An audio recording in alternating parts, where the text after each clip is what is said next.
সভা পণ্ডিত, কৃপণের সংজ্ঞাটা কি? মহারাজ, সংজ্ঞাটা খুবই সোজা। যেমন নিজের গাঁটের কড়ি যে খরচ করতে চায় না, সেই হচ্ছে কৃপণ। আচ্ছা পণ্ডিত, কৃপণ কত রকমের আছে? মহারাজ, আমার জানা 3 প্রকার।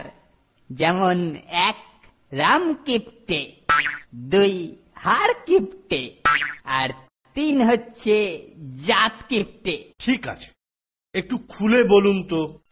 রাম কিপ্টে হচ্ছে আছে তবু নেই নেই বলা স্বভাব। হাড় কিপ্টে হচ্ছে দিতে বুক ফেটে যায়। আর জাত কিপ্টে হচ্ছে বংশ পরম্পরায় চলে আসে। বুঝলুম বুঝলুম।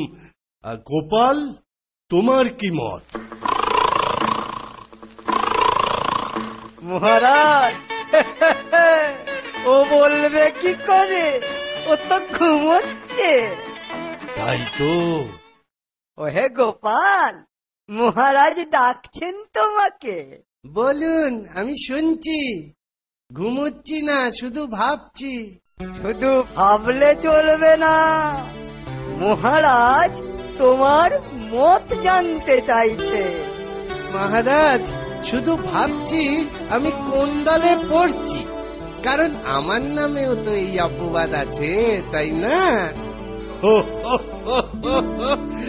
তুমি কোন দলে পড়ছো? মহারাজ, পণ্ডিত অনেক উচ্চ স্তরের আর আমি অনেক নিম্ন স্তরের।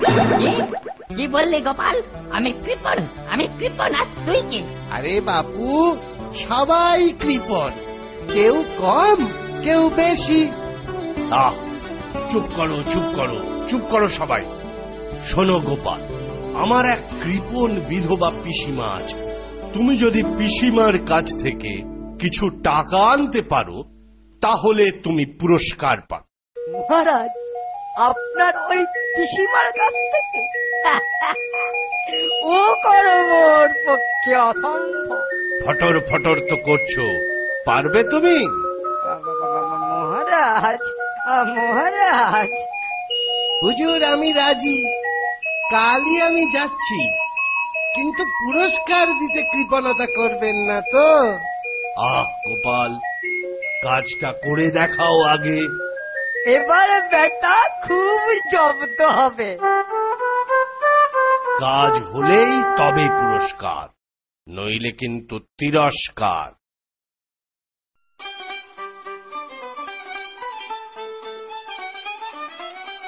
কই হে দোকানি, 1 পোয়া চিংড়ি মাছ দাও তো। 1 পোয়া মাত্র? কতটুকু হবে? ভাজলে তো একদম কমে যাবে।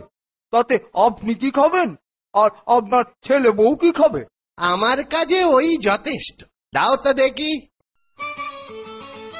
গিন্নি, ও গিন্নি, এই মাছগুলো বেশ শুকনো করে ভেজে দাও তো। আপদ, অবেলায় মাছ নিয়ে হাজির। শুকনো করে ভেজে দাও। আবদার কত? জানো গিন্নি, এতেই আসবে নগদ পুরস্কার। পুরস্কার পাবে? বলো কি গো, কি করে? পরে শুনো, আগে কাজটা করে দাও। আজই আমায় যেতে হবে। নিজে না খেয়ে নিয়ে যাবে? বুঝিনি বাপু ঢঙের কথা। কই গো, দেরি করো না, ভাজা মাছগুলো দাও, অনেকটা পথ যেতে হবে। দিচ্ছি বাবা, দিচ্ছি। এই নাও। এ কি করছো? খুঁটে মারছো কেন? লুকিয়ে নিতে হবে তো। যাক বাবা, রওনা দিয়ে এবার। তৈরি থেকো গিন্নি। দুগা দুগা, পুরস্কারটা যেন পাই মা। মুখ রেখো মা। পিসি, ও পিসি, দরজাটা খোলো, আমি গোপাল। কি বাচ্চা, কি হয়েছে? কাঁদছিস কেন? আর কদিন, মাত্র 3 মাস, তারপর সব শেষ, মানে আমি শেষ। ছাড় ছাড়, ও কি কথা? হ্যাঁ গো পিসি, রাজ জ্যোতিষী বলেছে মাত্র 3 মাস তোমার পরমায়ু। কি রে, আহা বাছাটা শেষ হয়ে যাবে, আর কি করবি বল, কপালে লিখন তো। তাই তো মনের শেষ ইচ্ছা পূরণ করতে আসা। তোর কি ইচ্ছা বল? বেশি কিছু নয়, আমার মনের বাসনা তোমার পাতের প্রসাদ খাবো।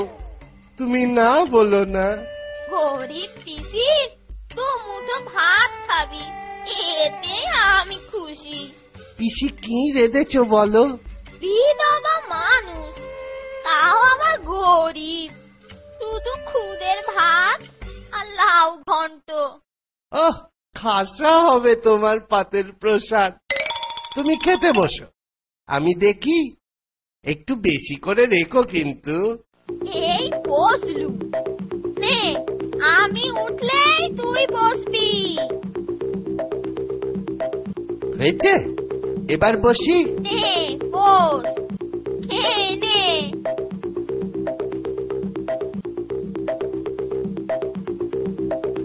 আহা, কি সুন্দর তোমার লাউ চিংড়িটা।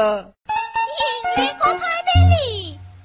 আমি বিধবা, ওসব কি খেতে আছে? এই তো চিংড়ি। বিধবা হয়ে তুমি মাছ খাচ্ছ, লোকে শুনলে কি হবে বলো তো? সর্বনাশ হয়ে গেল রে গোপাল, সর্বনাশ হয়ে গেল। সবে তো শুরু পিসি, শেষ কোথায় কে জানে।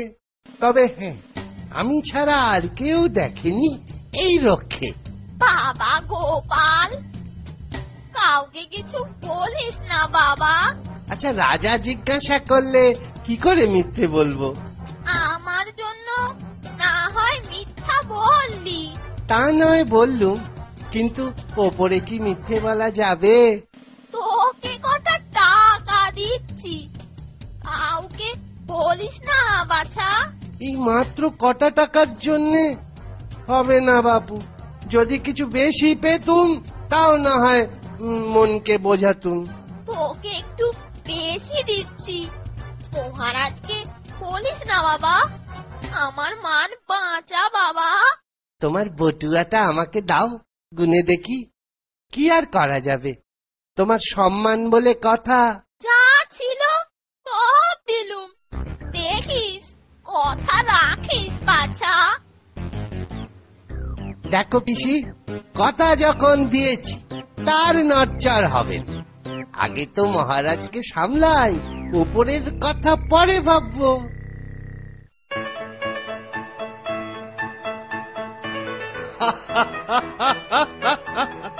কি হলো, জব্দ হয়েছ তো? তোমার ভোঁতা মুখটা দেখেই মালুম হচ্ছে। মুখটা সত্যি ভোঁতা। কেন জানেন? কেন কেন?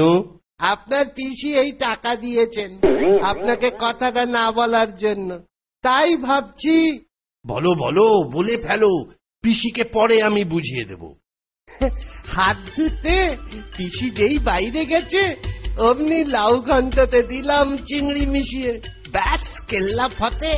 তারপর তারপর যেই ঘন্টতে চিংড়ি দেখা অমনি পিসির চোখ কপালে উঠল। আপনাকে না বলার জন্য দিল এই ঘুষ। তুমি তো কথাটা বলেই ফেললে। আপনার পুরস্কারের লোভ সামলাতে পারলুম না, একেবারে দুটো লাভ। পুরস্কার অবশ্যই পাবে, কিন্তু বিশ্বাসঘাতকতার জন্য কিছু কাটা যাবে। আপনি জিজ্ঞাসা করলেন তাই বললুম, আমার দোষটা কোথায়? কাটার প্রশ্ন উঠছে কেন? কাটবো না, পুরোটাই পাবে। এটা তোমার বুদ্ধির পারিশ্রমিক, এতে কোনো কৃপণতা করব না। যখন শক্ত জলে নরম ছোলা হাজার ফুটো গলে না, তখন তাকে ছাড়া চলে না রে, চলে না। এসে পরিচয় কি তার? হাসির রাজা, জ্ঞানের রাজা, রসিক রাজা, গোপাল ভাঁড়। হাসির রাজা, জ্ঞানের রাজা, রসিক রাজা,